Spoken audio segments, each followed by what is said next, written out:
सावी study corner मध्ये तुम्हा सर्वांचं स्वागत आहे। टीईटी परीक्षेच्या सरावासाठी आपण जुन्या प्रश्नपत्रिकेचा अभ्यास करत आहोत। मागील व्हिडिओमध्ये आपण 2013च्या प्रश्नपत्रिकेतील भाग 1 अभ्यासलेला आहे। आज आपण पाहतोय भाग 2 बालमानसशास्त्र व अध्यापनशास्त्र। प्रश्नपत्रिकेचे लिंक मी डिस्क्रिप्शन बॉक्स मध्ये दिलेल्या आहेत, त्या देखील तुम्ही नक्की पहा। आणि चॅनलवर नवीन असाल तर अशाच प्रकारच्या सरावासाठी किंवा नवनवीन अपडेटसाठी चॅनल सबस्क्राइब करायला विसरू नका। चला तर मग बघूयात आजचा भाग।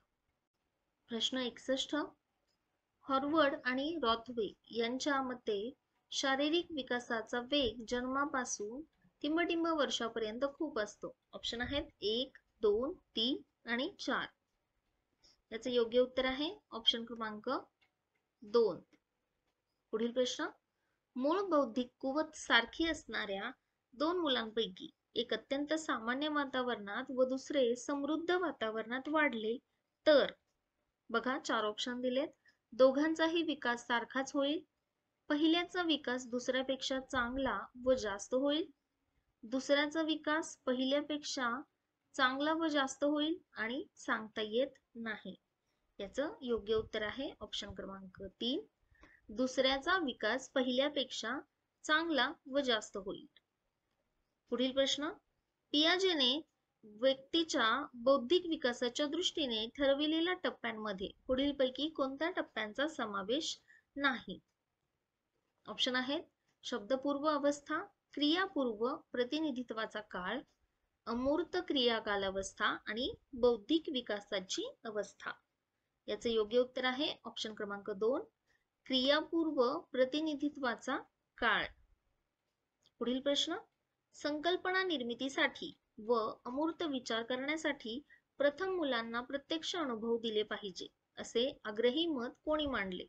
ऑप्शन आहेत कोहलबर्ग, ब्रुनर, अँडरसन आणि पियाजे।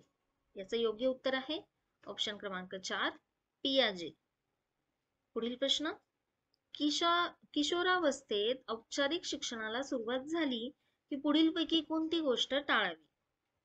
ऑप्शन बघा, ऑप्शन 1, लेखन वाचन या कौशल्यांवर भर द्यावा, शालेय तासिका मोठ्या कराव्यात, अध्यापनात कृतीला जास्त प्राधान्य द्यावे आणि ऑप्शन 4, नाट्यकरणामध्ये भाग घेण्याची संधी मुलांना द्यावी। याचं योग्य उत्तर आहे ऑप्शन क्रमांक 2, शालेय तासिका मोठ्या कराव्यात। पुढील प्रश्न, खाली दिलेल्या नियमांमध्ये अनुवंशाचा नियम कोणता नाही? अनुवंशाचा नियम कोणता नाहीये तो ऑप्शन आपल्याला सिलेक्ट करायचा होता। ऑप्शन आहेत साधर्म्याचा नियम, वैविध्याचा नियम, परागतीचा नियम आणि परिमाणाचा नियम। याचं योग्य उत्तर आहे ऑप्शन क्रमांक 4, परिमाणाचा नियम।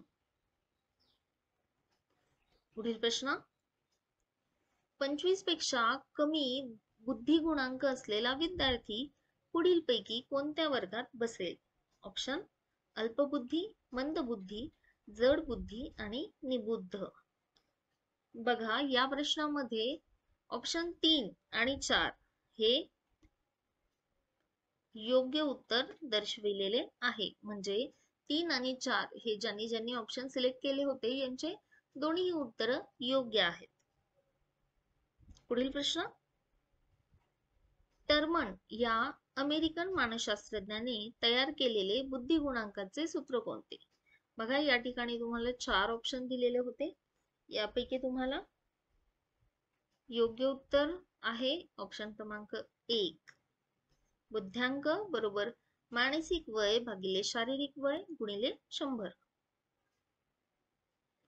पुढील प्रश्न, संकल्पना तयार होताना खाली पुढीलपैकी कोणती बाब सहाय्यक ठरत नाही? ऑप्शन आहेत वस्तूंचे प्रत्यक्ष ज्ञान किंवा अवबोध, वस्तुगत गुणांचे विश्लेषण करून एखादा गुणविशेष कल्पनेने अलग करणे, जातीवाचक कल्पना तयार करून सामान्यीकरण करणे आणि संकल्पना निर्मितीमध्ये भाषेवर प्रभुत्व नसणे। याचं योग्य उत्तर आहे ऑप्शन क्रमांक 4, संकल्पना निर्मितीमध्ये भाषेवर प्रभुत्व नसणे। पुढील प्रश्न, संयमित, अभ्यासू, संशोधक, संकुचित या उदाहरणांचा समावेश व्यक्तिभेदातील कोणत्या अंगात होईल? ऑप्शन आहेत आवड निवड, वृत्ती, बौद्धिक आणि शारीरिक. योग्य उत्तर आहे ऑप्शन क्रमांक 2 वृत्ती. पुढील प्रश्न, क्रॉनबॅक व सपे यांच्या मतानुसार ज्या मूल्यमापनात कृतीचा निर्देश केलेला असतो त्यास टिंबटिंब मूल्यमापन म्हणतात. कृती केंद्रित, निर्णयपेक्षी, निष्कर्षप्रेक्षी आणि निर्देशित. योग्य उत्तर आहे ऑप्शन क्रमांक 2 निर्णयप्रेक्षी. पुढील प्रश्न, सातत्यपूर्ण सर्वकष मूल्यमापन म्हणजे काय? बघा इथे 3 ऑप्शन दिलेले आहेत. विद्यार्थ्यांच्या बौद्धिक प्रगतीचे सातत्याने मूल्यमापन करणे, विद्यार्थ्यांच्या भावनिक प्रगतीचे सातत्याने मूल्यमापन करणे आणि विद्यार्थ्यांच्या क्रियात्मक प्रगतीचे सातत्याने मूल्यमापन करणे. यामध्ये तुम्हाला ऑप्शन आहेत 4, फक्त अ ब, फक्त ब क, फक्त अ आणि क आणि तिन्ही म्हणजे अ ब क हे तिन्ही वाक्य योग्य आहेत. योग्य उत्तर आहे ऑप्शन क्रमांक 3. ऑप्शन अ आणि क हे योग्य आहेत.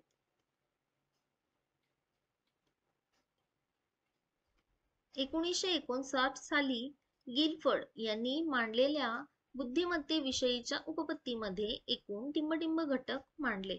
ऑप्शन आहेत 120, 130, 125 आणि 110.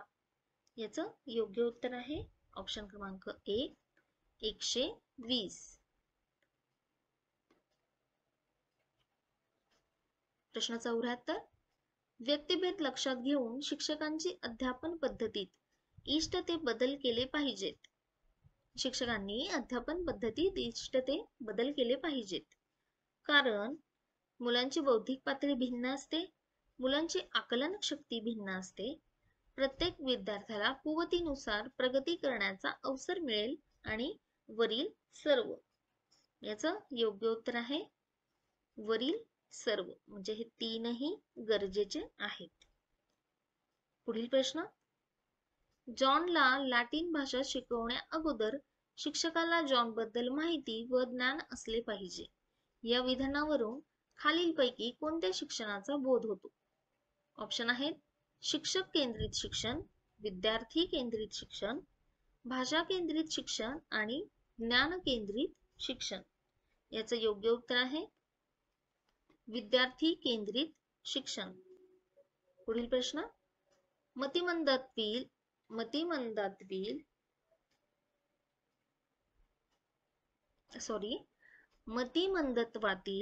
पुढीलपैकी कोणत्या प्रकारामध्ये बालके चांगल्या पद्धतीने साक्षर होऊन व्यावसायिक क्षमता आत्मसात करू शकतात? ऑप्शन आहेत मध्यम, सौम्य, कडक आणि गंभीर. याचं योग्य उत्तर आहे सौम्य मतिमंदत्व. पुढील प्रश्न, मेंदूला पक्षाघात होण्याचे पुढीलपैकी कोणते कारण नाही? ऑप्शन गर्भवती स्त्रीने घेतलेली औषधे, मातेला गर्भावस्थेत झालेले आजार, अपघातामुळे मेंदूला इजा आणि कवटीचा आकार मोठा असणे. याचे योग्य उत्तर आहे ऑप्शन क्रमांक 4 कवटीचा आकार मोठा असणे. पुढील प्रश्न, दृष्टी दोषावर मात करण्यासाठी पुढीलपैकी कोणती बाब करू नये? ऑप्शन पोषक आहार घ्यावा, डोळ्यांवर प्रखर सूर्यप्रकाश किंवा प्रकाश टाळावा, पुस्तक जवळ घेऊन वाचावे आणि डोळ्यांवर ताण येऊ देऊ नये. याचं योग्य उत्तर आहे ऑप्शन क्रमांक 3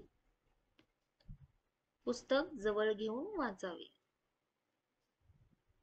प्रश्न 79, खालीलपैकी कोणत्या विद्यार्थ्यांमध्ये प्रज्ञावान मुलाचे लक्षण दिसून येते? ऑप्शन 1 अ ची समायोजन क्षमता कमी आहे, ब ला चालू घडामोडींविषयीचे अज्ञान नाही, क ला कला कौशल्यात कमी निपुणता आहे आणि ड च्या जाणीवा अवास्तव आहे.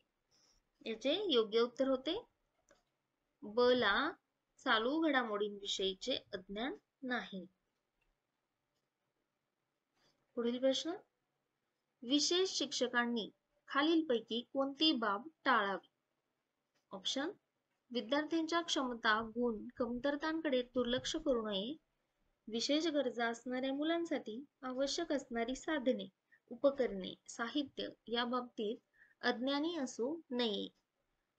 विशेष गरजा असणाऱ्या मुलांच्या मानसिकतेवर विचार न करणे आणि या मुलांसाठी तज्ञांचे मार्गदर्शन मिळवून देण्याचा अधिकाधिक प्रयत्न करणे.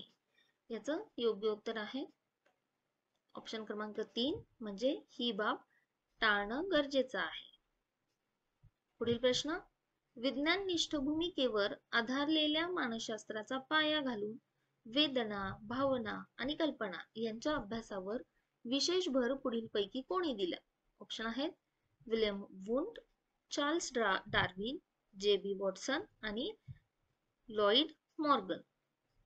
याचं योग्य उत्तर आहे ऑप्शन क्रमांक 4, लॉईड मॉर्गन. पुढील प्रश्न: बॅगले यांनी कोणती उपपत्ती मांडली? ऑप्शन आहेत: पूर्णाकारवादी उपपत्ती, समान घटकांची उपपत्ती, सामान्यीकरणाची उपपत्ती आणि आदर्शवादी उपपत्ती.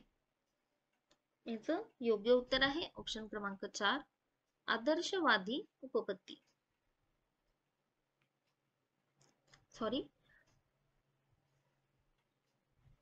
याचं योग्य उत्तर आहे ऑप्शन क्रमांक 1, म्हणजे विज्ञाननिष्ठ भूमिकेवर आधारलेला मानसशास्त्राचा पाया घालून वेदना, भावना आणि कल्पना यांच्या अभ्यासावर विशेष भर विल्यम वुंड यांनी दिलेला आहे.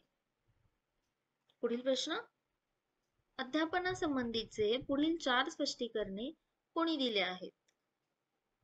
वर्णनात्मक, परिणामकारकाधिष्ठित, उद्दिष्टाधिष्ठित आणि आदर्शवादी. याचं योग्य उत्तर आहे ऑप्शन क्रमांक 2, B.O. स्मिथ.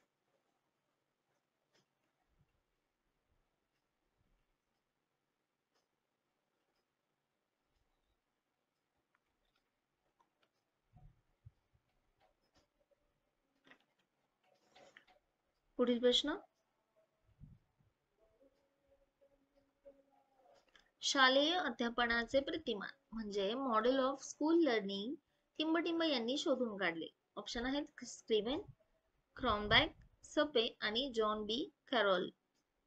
याचं योग्य उत्तर आहे ऑप्शन क्रमांक 4, जॉन बी कॅरॉल. पुढील प्रश्न: शिक्षक व विद्यार्थी यांच्यामधील आंतरक्रियेच्या प्रक्रियेवर परिणाम करणारे खालीलपैकी घटक कोणते? ऑप्शन आहेत: ऑप्शन नाही, इथे तुम्हाला 4 ऑप्शन दिलेले आहेत. याच्यामधून आपल्याला खालील ऑप्शन पैकी एकाला सिलेक्ट करायचं होतं. तर अ, वर्गातील विद्यार्थ्यांचे विविध गट, शिक्षक व विद्यार्थी यांचे व्यक्तिमत्व, विद्यार्थ्याला शिकण्यासाठी मिळणारी प्रेरणा आणि शिक्षकाचा विद्यार्थ्यांकडे पाहण्याचा दृष्टिकोन. तर शिक्षक व विद्यार्थी यांच्यामधील आंतरक्रियेच्या प्रक्रियेवर परिणाम करणारे घटक आपल्याला सांगायचे होते. याचं योग्य उत्तर आहे ऑप्शन क्रमांक 3, अ, ब, क आणि ड हे 4ही योग्य आहेत. पुढील प्रश्न: नाटकात प्रथमच काम करणाऱ्या शाळेतील विद्यार्थ्याला संवादपाठ असूनही नाट्यगृहातील गर्दी पाहून भाषण आठवत नाही, हे प्रत्याव्ञानातील टिंबटिंब या कारक गोष्टींमुळे घडते. ऑप्शन आहेत: शारीरिक व मानसिक थकवा, साहचर्य, मनाचा कल आणि भावनिक अडथळा. याचं योग्य उत्तर आहे भावनिक अडथळा. पुढील प्रश्न: सहवास विषयक प्रेरणा खालीलपैकी कोणत्या प्रेरणेचा घटक आहे? ऑप्शन: शारीरिक प्रेरणा, व्यक्तिगत प्रेरणा, सामाजिक प्रेरणा आणि वरील सर्व. याचं योग्य उत्तर आहे ऑप्शन क्रमांक 3, सामाजिक प्रेरणा.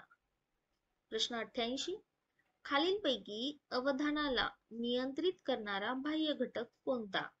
ऑप्शन आहेत: अभिरुची, तात्कालिक गरजा, सवय आणि परिवर्तन.